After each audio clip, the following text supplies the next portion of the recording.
Thank you guys all for coming tonight. I know it's a really cold night tonight. Luckily we didn't have any snow, but I do really appreciate you coming. This morning I did have the opportunity to present to the students, and they were fantastic, believe it or not, with an assembly or the whole thing packed and talking about vaping and stuff like that, which isn't their favorite topic. They were really respectful and they really did pay attention. So I'm Ashley. I'm actually co-presenting with Sandy over there, who's my sister. She's actually my mom. Yeah, she's actually my mom, but she likes when I say sister. It makes her feel good. But we are from an organization called Your Choice. We do drug and alcohol prevention education throughout Wisconsin, Illinois, and Indiana. But our home base is actually in Oconomowoc. That's where our office is. And all we do is provide education, so we don't provide treatment. We don't provide any counseling, any assessments. We really like to focus on the prevention piece. And we started our nonprofit, so we are a nonprofit organization, and we started because we lived through it. So we grew up in the Heartland Arrowhead area, and my brother Tyler started experimenting with alcohol and cigarettes in 6th grade, progressed to marijuana in 7th grade, started abusing prescription pills by freshman year of high school, and by 17 years old he was a heroin addict. Of course, that's not what he wanted for his life, but that's where it led him with the choices that he made. And so he used substances for 10 years before, my parents had tried everything, counseling, treatment, nothing was working. And so at the age of 21, they kicked him out of the house, said, go live on your own. He lived in a drug house for 2 weeks, and then my parents said, all right, either you go get help and we will support you, or you can continue using drugs and we never want to see you again. So he spent 5.5 months in treatment at Rogers, and after that, my family came together and we were like, we need to do something, because when we were going through this, and this is 20 years ago now, when we were going through it, we were so shunned and alone, and we didn't know anything, any resources, any education. So we started our nonprofit in 2009, really just to educate so that other people hopefully didn't have to go through what we lived through. So that is who we are and why we do what we do. When I am not presenting like this, I do work with students who are making high-risk choices, so who are vaping, who are using substances. So I'll share a little bit with you tonight what I learned. So what is vaping? Vaping is just basically the term used to describe when a substance is heated to the point of releasing a vapor. So it's not lit on fire like a traditional cigarette. How did we get here? A brief history of how this happened. So the first e-cigarette came to China in 2003, and then in 2007 it made its way to the United States. And it looked like a traditional cigarette, because really the whole goal was to help people who smoke cigarettes to quit. So they made them look like cigarettes, people would buy them, vape them, throw them away, and buy another one. Then we started to see what's considered our second generation vape devices, where they keep the device and they just refill it with nicotine juice.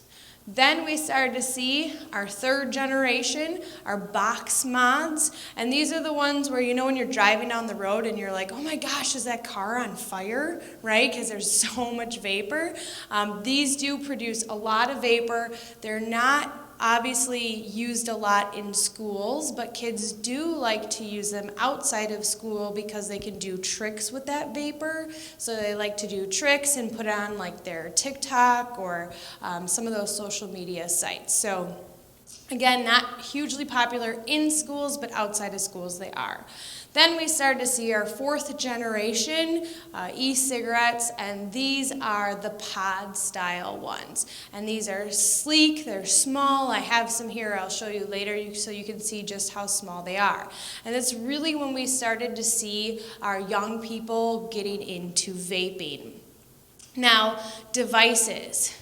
There are so many devices out there. If you just Google vaping devices, I took some screenshots just to show you how vastly different they can be. Different sizes, different colors, different shapes. There are so many out there. But the most common ones we see around here is our Juul, of course, our Soren Drop, our box mods, and then I'll talk a little bit more about this, but dab pens are very common as well. So how prevalent is this? Ms. Forrester talked about how it is in Watertown here. This is a national survey, 45,000 students in 2018 throughout the United States. It is very prevalent, and it's not just in the high school. I can tell you everywhere. It's in the middle schools. I have a son who, when I went for his 9-year-old checkup in Pewaukee at my children's doctor, she knows what I do for a living, and she said that I already have 10-year-olds in clinic who are vaping. Okay, so it is getting younger and younger, and it's not just those kids over there who make high-risk choices. Our sports players are doing it, our choir kids are doing it. It goes all across the board. So it's not just one specific group of kids who are vaping. Substances. So it's important, I think when we think of vaping, we just automatically assume that that means nicotine. But actually you can vape really any substance. So you can vape marijuana, alcohol, which vaping alcohol is very, very dangerous. You can actually stop breathing because it closes your airways. Dabs, which I'll talk about, cocaine, meth, opiates. So when we think of vaping, we have to go more broadly than just nicotine. However, vaping nicotine, though, is the most common substance vaped. And so a lot of times I always get the question that what's better, what's safer, traditional cigarettes or vaping nicotine? And really it's like comparing an apple to an orange. Traditional cigarettes, you have the tar, you have the 400 chemicals that are in there. But with vaping, you have different chemicals. And vaping is so fine that it affects different parts of your body, which I'll explain a little bit later, than traditional cigarettes. So you can't say one is safer than the other. They're both dangerous in different ways. So really the only safe thing is not to use nicotine at all. Here is our Juul, which is our most popular device that our students use. It can charge on a laptop. We actually did this presentation for teachers, and afterwards a teacher came up and she was like, oh my gosh, I was charging my kids' Juuls in class because she thought it was a flash drive. They took out the nicotine pod and said, hey, can you charge this for me quick? And she didn't know that's how small and sleek these devices are. Now, they take pods, so in the middle there are what are called Juul pods, and one pod is the equivalent of 1 pack of cigarettes. That's how much nicotine is in there. And so, you know, kids have a hard time controlling how much they're using, right? Because when you think of somebody who smokes traditional cigarettes, they can look at their pack of cigarettes and say, okay, I have 10 left for the day, maybe I should slow down. But with these, they constantly just keep pulling on them and pulling on them, and I've had kids who have vaped 4 in one day, which is like the equivalent of smoking 4 packs of cigarettes. Okay, that is scary. Also, when they are purchased, now they are changing, they're putting flavor bans on, right? So we won't see a lot of these flavorings anymore. However, when they are sold at a gas station or at a vape store, they do contain nicotine. But then, once they're empty, I know of plenty of students who say they collect all the empty ones, they take them apart, and they put other things in there. So they can put different nicotine juice in there, and they can even put marijuana concentrate in there. I actually had a kid who was being drug tested through the court, and he failed because he took a puff of his friend's Juul, which contained marijuana in there. So when you find them, they might not always just be nicotine. They might have other substances in them. Other devices, so I talked a little bit about our Soren drop, so that is a popular one up here, this blue one, and what you do is you take off the top here, you turn it upside down, and you put the nicotine juice in there. Now there's almost 8,000 different flavors available to our kids. Again, that's going to change, but right now this is where we're at. And as the FDA stands at this moment, they're only required to put on the packaging what is in there in juice form. Okay, so in juice form we have nicotine, we have flavoring, but they don't have to tell you what happens once it is heated. So once it's heated, it turns to formaldehyde. There's toxic metals in there. Formaldehyde we know causes cancer, and then other things that I'm not going to try to pronounce. But they don't have to tell you that, but those are in there. Another really interesting point is that a lot of kids will say to me, well, I just vape the non-nicotine juice, right? And so a lot of them will say like 0% nicotine, but if you look in the ingredient list, nicotine is listed. Okay, it might have like 0.0003% nicotine in there, which doesn't round up to a percentage. So why would they do that? Well, if they put trace amounts of nicotine in there, then hopefully you'll become addicted and you will be a customer for life. So that is something to watch for as well. All right, so nicotine is the most common vape substance. The second most common substance is marijuana. So back in the 60s, traditional green leafy marijuana was about 6 to 7% THC. THC is what gives somebody the high. Now they can grow it at 20, 30, 35%. So it is a lot stronger than what it used to be. And I think, as parents, it's really hard time right now to educate kids on the dangers of this because it's becoming legalized. And so kids have this perception, well, if it's legal, that must mean it's safe. It's okay. And as parents, when we try to tell them the risks and then all of a sudden they turn on the news and there's 300 people lining up to buy it in Illinois, it's like those are confusing messages for our children.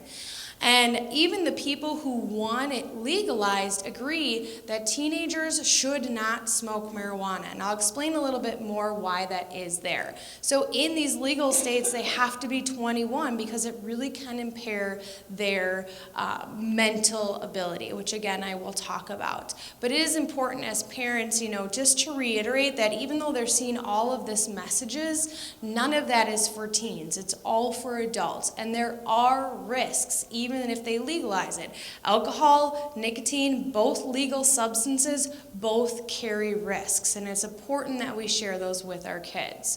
How common? This is from 2018, but it's still really relevant. 2 million teens reported vaping marijuana.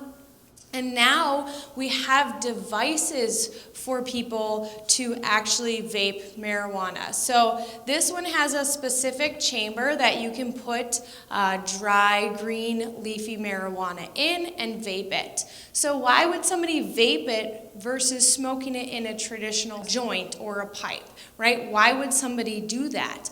Well, if you think of somebody smoking a joint or a pipe, you can smell it, right? It lingers. You know somebody just smoked it. But when you put it in a vape device, vapor dissipates a lot faster, so it's much easier to conceal. These can run about $150, which is pretty expensive, but if I want to conceal my use, I might be willing to spend that kind of money. Another type of marijuana that we see now are called dabs. How many of you are familiar with dabs?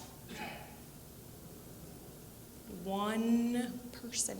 Okay, so dabs are very, very common. They've been very popular for the past 3-4 years. Now, there's different ways to make them. They are sold already made in legal states. Kids don't make them themselves, so they usually buy them from somebody else who made them. One way, though, that they are made, just to give you an idea, is to take the leafy marijuana, put it in a tube, and force butane gas through that tube, and out comes a sticky substance called a dab. So this is what it looks like. Now this is high concentration THC. So this can be 80, 90, 95%.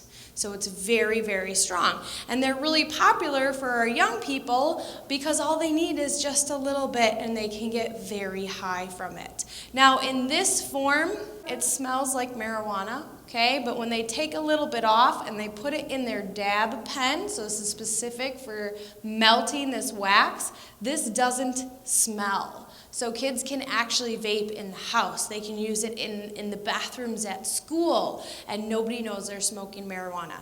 Not in this district, but another district that I work in, very close to here, actually. They've had a few med alerts already this year from what kids call greening out. So basically what they do is they go into the bathroom and they hit their dab pen one too many times. They don't do this on purpose. It's an accident thing. But they hit it, and then all of a sudden that THC is too much for their brain, and they actually black out. So then obviously they call the paramedics because they don't know why they are passed out in the bathroom. So again, high concentration THC. Kids are using this pretty regularly, frequently, and it can cause a lot of problems for them. The other type of marijuana that we have are carts, okay? So in legal states, they're sold in packaging like this.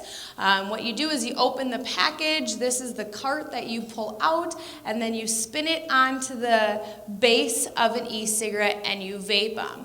Now kids like these because they don't have to do anything. They don't have to scrape a little of this and put it in here. They can just vape it and it looks like they're just vaping. These don't smell really either, and they actually come with flavor.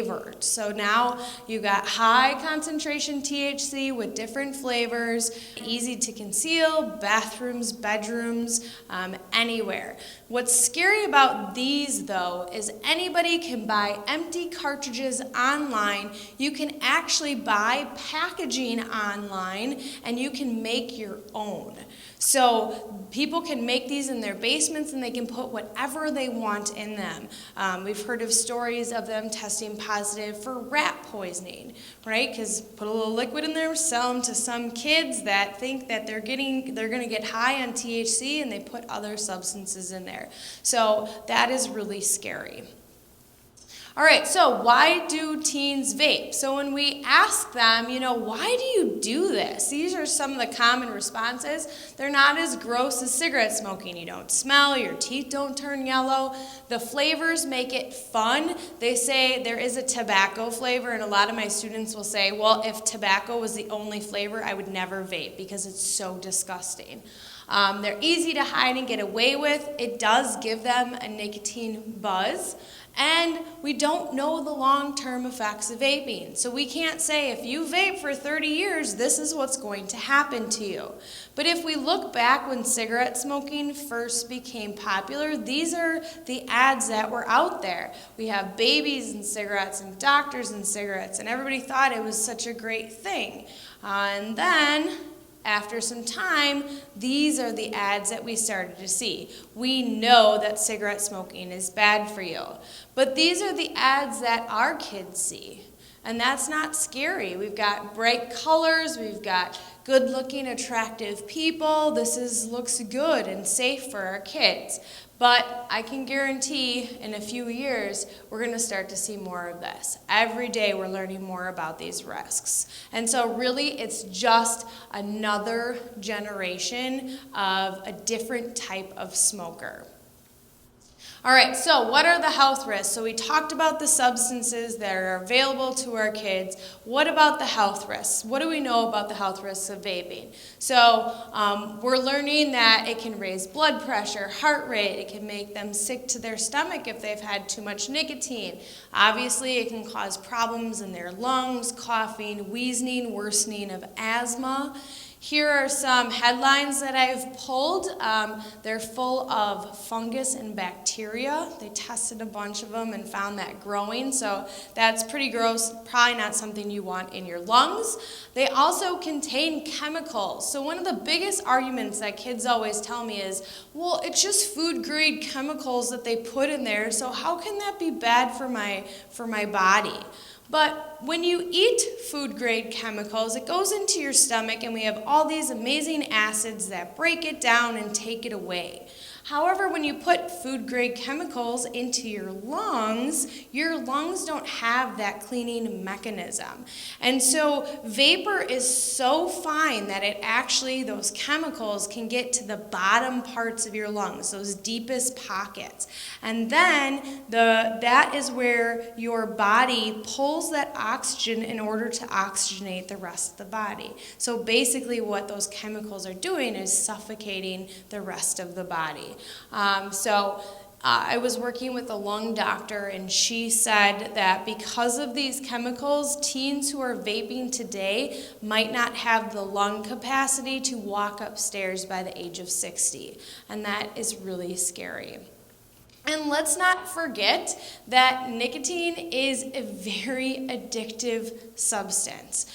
They compare quitting, it's almost, if not harder, to quit nicotine than it is heroin or cocaine. It is really, really hard. And so the younger that they start using, obviously the harder it's going to be for them to quit in the future. And nicotine can mess with our prefrontal cortex, and that's where our judgment, our reasoning, our decision-making skills are.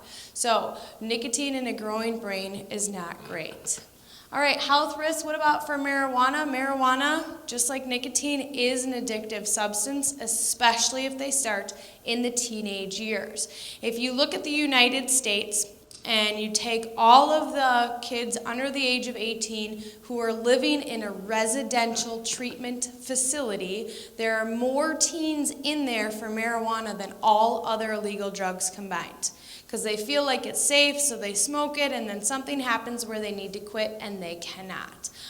So it absolutely is an addictive substance. It can also affect, obviously, their schooling. It can lower their IQ, less likely to go to college, less likely to graduate. And that has to do really with the brain. So I got this from a really well-known child psychologist, and I actually shared this with the students today. And he explains how marijuana interacts in the brain. So in our brain, we have these things called neurons, and they communicate messages. So if I get a good grade, this neuron is going to tell this neuron that I should feel happy. And when we're teenagers, we're trying to make all these connections so that we can grow up and live adult life. For example, alcohol is water soluble. You drink it, it flushes out of your system, it's gone. Marijuana is not. It actually deposits itself into the fatty parts of our neurons. So if I were to smoke marijuana one time and I would look at my neurons, I would see a speckling of THC. Okay, that's what gives somebody the high. Now, if I never smoked again, I only smoked the one time, about 2 weeks after smoking, a chemical in my brain would come and say, you know what, we're not high anymore, we don't need that anymore, and it would erase it, and I would have a normal functioning brain again. However, if I don't quit, every single time I smoke, I'm going to get more and more of this peppering, which eventually is going to form layers of THC around my neurons. And so what does that do for my chemical messaging? When the message comes in, now it's got to fight through those THC layers to connect to the next one. Now, layers build differently depending on how you metabolize substances. If they're smoking the higher grade stuff, they build faster. But that is why we see teens who smoke generally get lower grades, because they can't process things as fast. As a parent, really something important to note that if your child is on ADHD medication, anxiety, or depression medication, and they're smoking marijuana, those medications actually can't get through THC layers. So if they come home and say, oh, I don't need my medication anymore, I'm feeling great, I don't need it, that would be a red flag. Because marijuana, from the doctor, said it will make them feel like they have it under control for a little bit, which gives them this false sense of marijuana is doing it for me, and then all of a sudden it won't. Their anxiety will get worse, their depression will get worse, but that would be a red flag.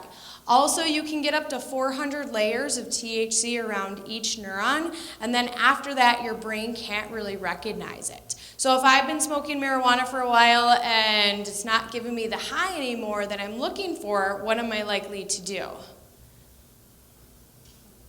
Move on to another substance, right? Now, these can go away, so they're not permanent. If I have 400 layers, it would take about 2 years of not smoking for them to be gone.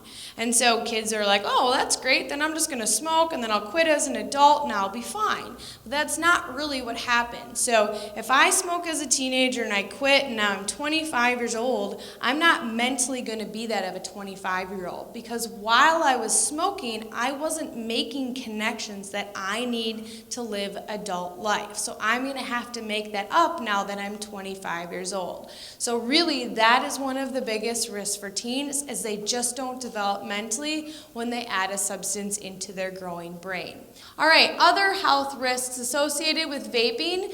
So have you guys heard of the chemical pneumonia, they were calling it?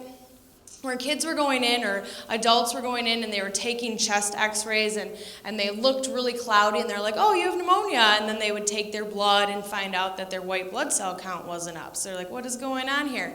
And they figured out the cloudiness is from the vaping. So on the left-hand side, this was a 20-year-old. That is what his lungs looked like when he went in.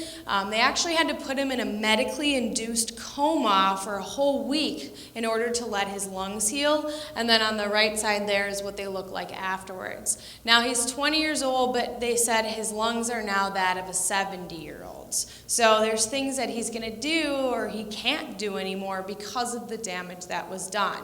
Here's a CT scan. So the left side is a normal, healthy lung. The right side shows in the white is the damage. They say it's kind of like a chemical burn on the lungs if you look at it, so that's not great either.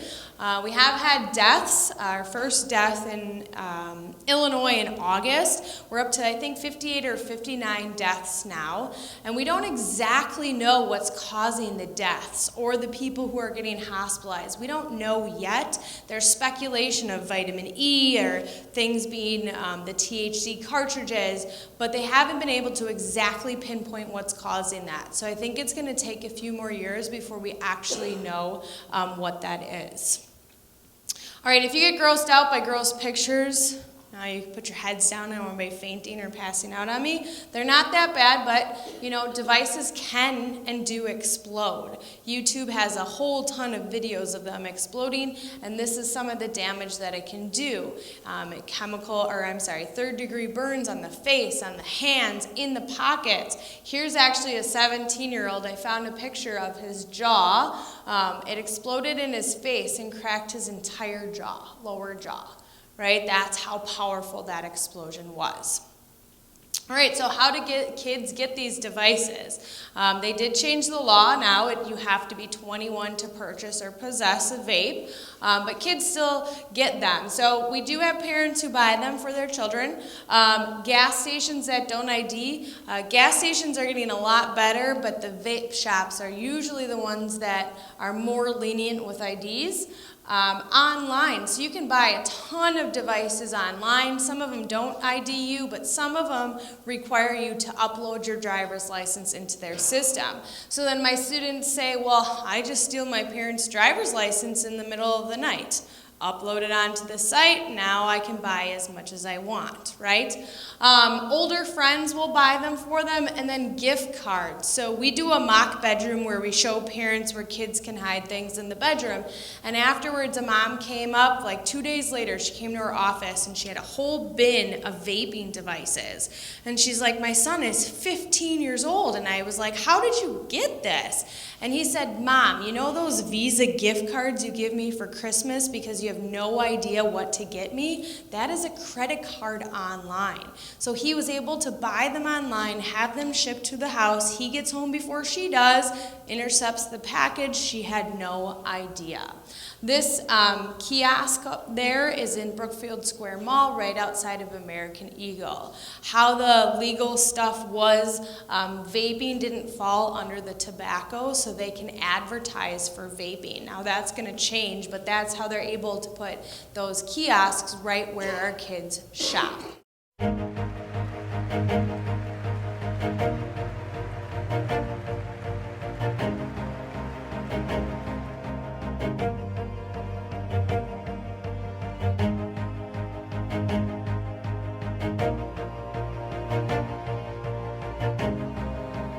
if you find anything or you have questions or you need help navigating, Your Choice is here to help. Our website is yourchoiceprevention.org. We have tons of resources on there. We're always a resource. We'll take your phone calls. If you find something and you don't know what it is, feel free to send it to us and we will help research what that is.